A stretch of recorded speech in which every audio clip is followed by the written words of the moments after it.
Jóvenes, los saludo por este medio, esperando que se encuentren bien tanto ustedes como sus familias.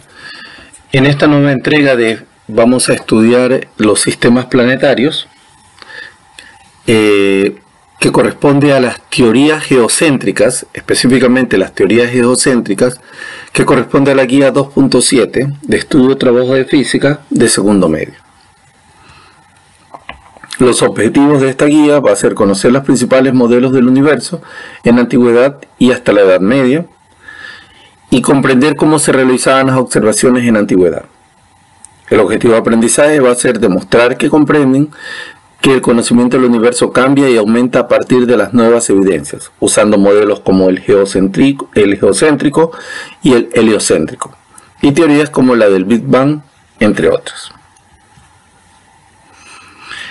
En esta guía estudiaremos las teorías geocéntricas del universo. La teoría geocéntrica, también llamada modelo geocéntrico, geocentrismo o modelo tolemaico, es una teoría astronómica que sitúa a la Tierra en el centro del universo y a los astros, incluido el Sol, girando alrededor de la Tierra. Ahora usted me va a decir qué significa geocéntrico. Ahí está, ¿no? Geotierra, y centrismo significa agrupado o de centro, ¿no? Es decir, el centro de la Tierra o todo se agrupa en torno a la Tierra, ¿no? Las primeras observaciones de los astros fueron realizadas solo con los ojos. Aquí vienen algunas teorías, incluso teorías de ovnis, que hablan de cómo puede ser posible que los antiguos hayan visto con los ojos y hayan hecho mapas estelares, incluso nuestros antiguos ancestros, ¿no? Luego, con instrumentos rudimentarios, ¿sí? Empezaron con los ojos, luego con instrumentos rudimentarios, y a partir de estas surgieron los primeros modelos del cosmos. Hoy en día, las respuestas a ciertos fenómenos nos resultan evidentes. Sin embargo, estas han sido el resultado de miles de años de observación y de desarrollo social y cultural de la humanidad. Si ahora nosotros podemos decir, voy a tomar necesito conocer algo, tomo el internet, busco en Google y se acabó el asunto. Antiguamente no había eso, y los antiguos tenían que realizar muchos años, tenían que pasar muchos años para poder ver lo que nosotros podemos ver prácticamente en minutos o segundos, ¿no? Un modelo, ¿qué es un modelo? Es una representación abstracta o concreta que permite explicar cómo ocurre un determinado fenómeno. Entonces, eso es lo que me dice un modelo, ¿no? Representación abstracta o concreta que permite explicar cómo ocurre un fenómeno determinado. Vamos ahora a ver qué es el modelo de Aristóteles. Empecemos con Aristóteles. Nació en Estagira en el 384 a.C. y murió en Calcis en el 322 a.C. Fue un filósofo polímata. ¿Qué significa polímata? Es una palabra griega que significa el aprender mucho. Es la sabiduría que abarca conocimientos sobre campos diversos de la ciencia, arte o humanidades. Entonces recuerde que estamos hablando de Aristóteles. Fue un filósofo, también fue un científico, y es considerado junto a Platón el padre de la filosofía occidental. Fue maestro de Alejandro Magno. Escribió cerca de 200 obras, de las cuales solo se conserva 31, sobre una enorme variedad de temas, entre ellos lógica, metafísica, filosofía de la ciencia, ética, estética, retórica, física, biología y astronomía. Según Aristóteles, el universo estaba constituido por dos regiones, esféricas separadas y concéntricas. La Tierra, que ocupaba el centro del universo, era la región de los elementos. ¿Cuáles son los elementos? Fuego, aire, agua y tierra. Recuerde que eso todos nosotros tenemos en nuestro planeta, ¿no? Más allá, en esfera lunar, aquí está la luna, se encontraba la región etérea de los cielos, cuyo único elemento era la incorruptible quinta esencia. Así le llamaban, ¿no? Sin en pocas palabras, la nada. Los movimientos de todos los astros situados en esferas concéntricas con la Tierra eran perfectos. Si usted ve, circunferencias, ¿no?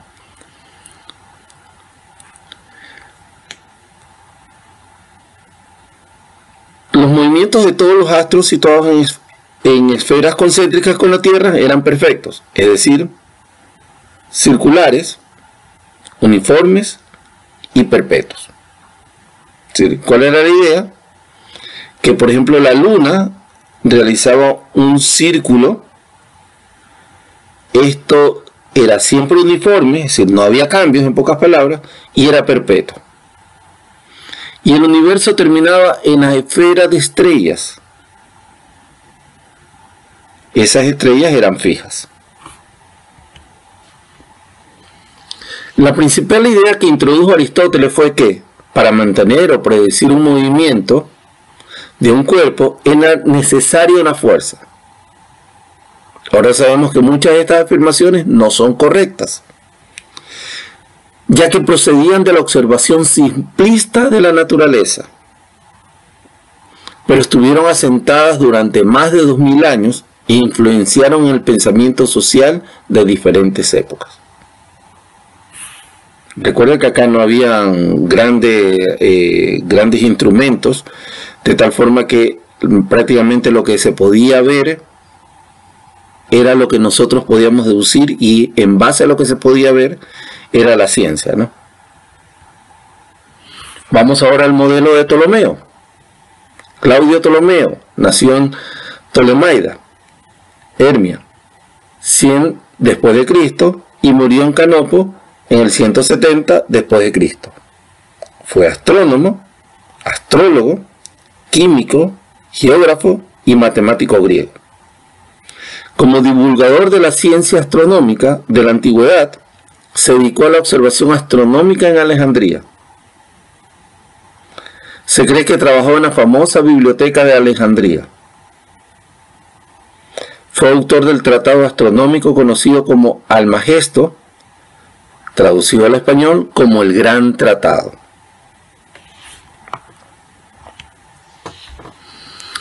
Heredero de la concepción del universo dada por Platón y Aristóteles, su método de trabajo difirió notablemente de la de ellos, ya que su método fue empirista. La pregunta, ¿qué es el empirista? Entonces, enfatiza el papel de la experiencia y la evidencia en la formación de ideas y la adquisición de conocimientos. Entonces, el método empirista enfatiza el papel de la experiencia y la evidencia en la formación de ideas. Su modelo del universo es geocéntrico, al igual que el de Aristóteles. Recuerde que geocéntrico que significaba que la Tierra era el centro de todo, ¿no? En el sistema de Ptolomeo, las estrellas se describen como puntos en las esferas celestes, que giran en torno a la Tierra. Entonces usted se da cuenta que sigue manteniendo el modelo de Aristóteles en algunas cosas, ¿no? Y que mantienen una distancia fija entre ellos, lo que justifica que pertenezcan a una sola esfera. El Sol y la Luna presentan movimientos diferentes al de los planetas. Para ajustar al modelo de los datos experimentales, Ptolomeo introdujo el concepto de excentricidad de las trayectorias, es decir, un desplazamiento del centro de la órbita respecto al de la Tierra. Entonces aquí usted ve el X, que era un desplazamiento del centro de la órbita respecto al centro de la Tierra. ¿Está claro? Entonces, ese movimiento como errático que se ve era definido, o por qué no cuadraba dentro del modelo de Ptolomeo. Entonces esto se lo definió como un el desplazamiento del centro de la órbita. También incorporó a su modelo otra modificación que consistía en que la velocidad angular de las trayectorias debía ser constante respecto de un punto al que denominó ecuante. Entonces, él, ¿qué es lo que dice? Aquí está el ecuante, que la velocidad angular es simplemente una velocidad que se produce en forma circular y que esa velocidad debía ser constante respecto de este punto. Es decir, siempre mantener la misma velocidad. Obviamente aquí ya usted comienza a ver algunas cosas que no cuadran con los criterios que usted conoce del sistema solar, ¿no? Los ajustes que Ptolomeo realizó a las órbitas permitieron explicar las diferencias de tamaño y brillo que pueden observarse en el Sol y la Luna, así como los cambios de velocidad del Sol a lo largo de su trayectoria. Entonces, uno de los problemas que había era, en primer lugar, el brillo que tenía el Sol y la Luna.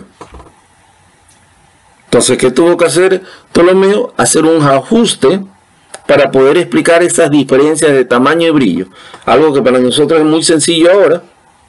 Él no era tan sencillo. Estamos hablando de hace cerca de 2000 años, ¿no? 1900 años atrás. La parte más confusa del modelo de Ptolomeo es aquella que explica el movimiento de los planetas. Ptolomeo observó que estos realizaban movimientos retrógrados, es decir, volvían sobre su trayectoria formando lazos en la esfera celeste. Para justificarlos utilizó un movimiento compuesto por dos rotaciones, tal como se representa en el esquema, ¿no? Entonces, nota que aquí está la Tierra. Entonces, ¿qué me dice? El movimiento retrógrado del planeta se denomina epiciclo. El planeta gira alrededor de un punto que era el que, en realidad, se mueve en una órbita circunferencial con respecto a la Tierra. La órbita alrededor de la Tierra se denomina eclíptica. Entonces ahí usted tiene más o menos. Usted me va a decir, profe, no le entendí nada. En pocas palabras, ¿qué es lo que le está tratando de decir? Se supone que los planetas, como nosotros somos el centro, no el Sol, recuerde que estamos en otras teorías, ¿no? La geocéntrica, la Tierra era el centro de todo. Entonces se supone que todos los planetas tenían una órbita circular, en primer lugar. Entonces, ¿qué era lo que pasaba? Que algunos planetas no seguían esa órbita. Entonces, por ejemplo, iba por acá, iba por acá, iba por acá, iba por acá, se daba esto, se daba esto, se daba esto. Mire, va observando el mouse. Y no seguía, pues entonces, el modelo que debía seguir. Si de acuerdo a lo que había hecho Ptolomeo, debería seguir este movimiento circular, ¿no? Tal cual usted lo ve en el mouse. Entonces, ¿qué había que hacer? Si no me está cuadrando el modelo, tengo que realizarle ajustes. Y estos eran los ajustes que había hecho Ptolomeo, ¿no? Un modelo sencillo de epiciclos no daba respuesta a las órbitas de algunos planetas. O sea, en pocas palabras, ¿qué es lo que me está tratando de decir? Yo traté de hacer una explicación con una sola teoría, pero me doy cuenta que no me sirve una sola teoría, una simple teoría no me sirve, entonces tengo que comenzar a crear algunas cosas más, ¿no? Entonces, ¿qué me dice? Un modelo sencillo de epiciclos no daba respuesta a las órbitas de algunos planetas, por lo que hubo que introducir varios epiciclos, e incluso epiciclos dentro de otros epiciclos. Sin embargo, Ptolomeo justificó su modelo prediciendo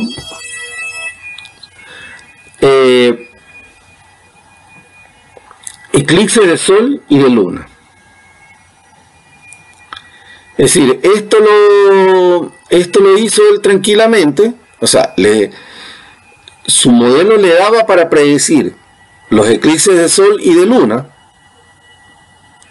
y con eso él podía, con estas predicciones casi exactas, él podía él podía justificar lo injustificable, en este caso ya para nosotros, ¿no? Entonces, él podía justificar lo injustificable, insisto. Yo ahora puedo decir lo injustificable, 2000 años después. Pero en ese tiempo había que ver alguna forma, y él fue uno de los pocos que pudo justificar algo que, insisto, para nosotros ya no tiene justificación, ¿no? Y esto era lo que era el movimiento. Usted, por ejemplo, ve aquí, ¿no? Se supone que la dirección del movimiento debería ser de esta forma. De repente había un movimiento retrógrado, es decir, que era un movimiento retrógrado, que el planeta como que tenía que retroceder para luego avanzar. Y luego continuar una dirección del movimiento. Y había que justificar eso, ¿no? Estos resultados fueron muy útiles para el desarrollo de la astrología, de gran interés en su época. Por esta y otras razones, el modelo de Ptolomeo se mantuvo vigente casi 14 siglos. Imagínense. Ahora usted me va a preguntar, profesor, pero usted habló de los epiciclos. ¿Qué es un epiciclo? Entonces empecemos. Epiciclo es una palabra griega que significa epi sobre y kiklos, círculo. Recuerde que nosotros hablábamos de que habían formas, el movimiento de los planetas era en forma de círculo. Entonces acá usted ve, ¿no? ¿Por qué epiciclo? Sobre los círculos. Entonces aquí usted ve este planeta, hace esto, aquí hace un movimiento retrógrado, es decir, comienza a retroceder para luego avanzar, ¿no? Y se supone que esto era por encima de los círculos, por eso epiciclo, ¿no? Fue la base del modelo geométrico, ideado por los antiguos griegos para explicar las variaciones en la velocidad y la dirección del movimiento aparente de la Luna, el Sol y los planetas. Fue propuesto por primera vez por Apolonio de Perga a finales del siglo II a.C. Sí, esto no es que Ptolomeo lo descubrió, ¿no? Sino que no es que Ptolomeo lo descubrió, sino que esto fue descubierto siglos antes por Apolonio, 2 siglos antes, y casi 3 siglos después el astrónomo Ptolomeo se basó en él para elaborar su versión de la teoría geocéntrica conocido como sistema ptolemaico. Ahora, aquí hay un pequeño detalle. Recuerde que los planetas eran el problema del sistema del modelo de Ptolomeo. Recuerde, insisto, que el modelo de Ptolomeo tenía un problema: los planetas. Entonces, ¿por qué a los planetas le llamamos planetas? Etimológicamente la palabra planeta proviene del latín planeta, que a su vez se deriva del griego planetes. ¿Y qué significa esto? Significa vagabundo o errante. Entonces, ¿por qué se le llama, más que vagabundo, por qué se le llama errante? Porque tenía una trayectoria errática. Esa es la idea, ¿no? Entonces, bajo el modelo de Ptolomeo no se lo podía predecir. Entonces, para él era un errante. Recuerden que los vagabundos, como no tienen toda la libertad del caso, ellos tampoco tienen... ellos se pueden ir por todos lados, hablando de una persona, ¿no? Entonces, ellos pueden ir por cualquier parte. Entonces, por eso se le llaman vagabundos. Esto se debe a que en la antigüedad, siguiendo la teoría geocéntrica de Ptolomeo, se creía que en torno a la Tierra giraban, además del Sol y la Luna, las estrellas.